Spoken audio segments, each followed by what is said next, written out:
કેટલું ધૈર્ય.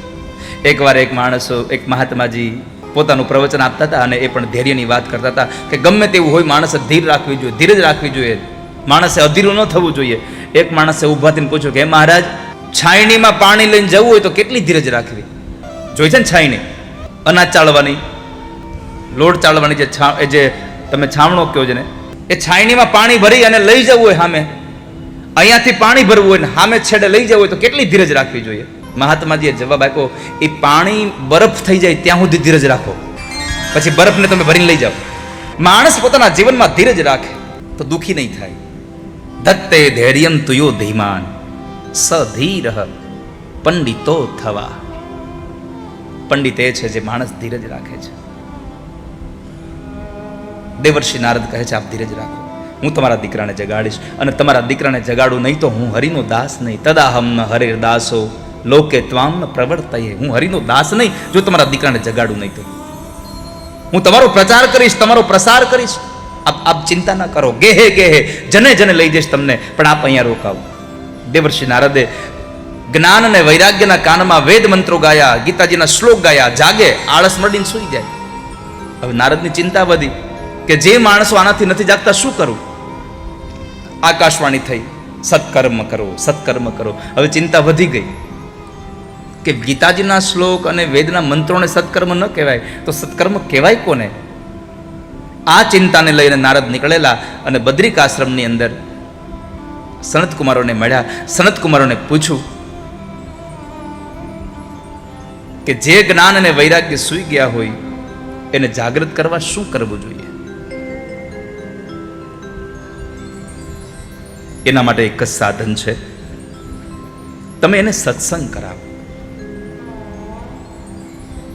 સત્સંગથી જ્ઞાન અને વૈરાગ્ય જાગૃત થઈ જાય છે. તમે સત્સંગ કરાવો, એને ભક્તિ કરાવો, અને ભક્તિથી ભગવાન જે રાજી થાય છે ને એવા ભગવાન તમારા યજ્ઞથી, તમારા વેદના ગાનથી નથી થતા. એટલે ભાગવતજીનો શ્લોક સ્વયં પોતે લખે છે, ભગવાન ભક્તિથી વશીભૂત થાય છે. ન તપોભીર ન વૈદેશ્ચ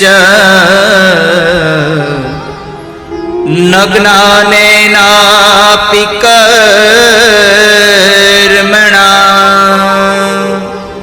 હરર્હિ સાધ્યતે ભક્ત્યા પ્રમાણમ તત્ર ગોપિકા.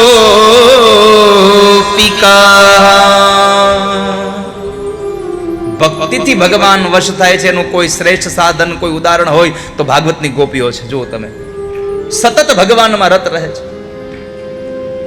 ભગવાનમાં કેટલી રત રહે છે ગોપીઓ? માથા ઉપર દૂધનું બોગડું લઈને જાય, માખણની ગોળી લઈને જાય, છાશની ગોળી લઈને જાય અને વેચવા જાય. શું કહે?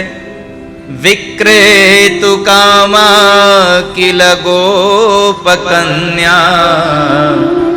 મુરારી પાદાર્પિત ચિત્ત વૃત્તિ દધ્યાદિકમ મોહવશાદ વોચ ગોવિંદ દામો ધર્માધવેતી.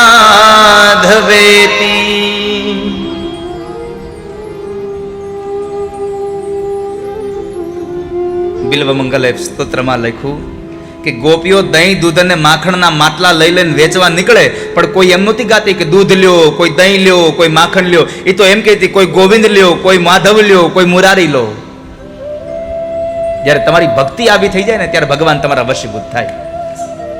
તમારું જ્ઞાન ગમે તેટલું વધે એનાથી ભગવાન તમારા વશીભૂત નહીં થાય. તમારી ભક્તિ વધે તો ભગવાન તમારા ત્યાં આવશે.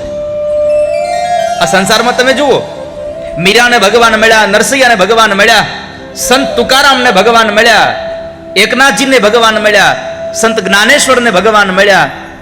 આ કોઈ કઈ યુનિવર્સિટીમાં ભણવા નહોતા ગયા. એને ભગવાન પ્રત્યેની ભાવના શુદ્ધ હતી, પવિત્ર હતી. તો શું થયું? એને ભગવાન તો મળ્યા, પણ એ અભણે લખેલા પદ આજે યુનિવર્સિટીમાં ભણવામાં આવે છે.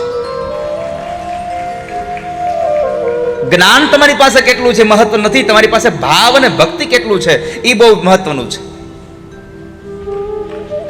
તમારી પાસે સોનું કેટલું છે ને એ મહત્વ નથી, પણ એ સોનામાંથી ઘરેણા કેટલા છે એ તમારા મહત્વના. સોનાની લગડી આખી હોય તો હું કઈ ગળામાં પહેરીને જવાની?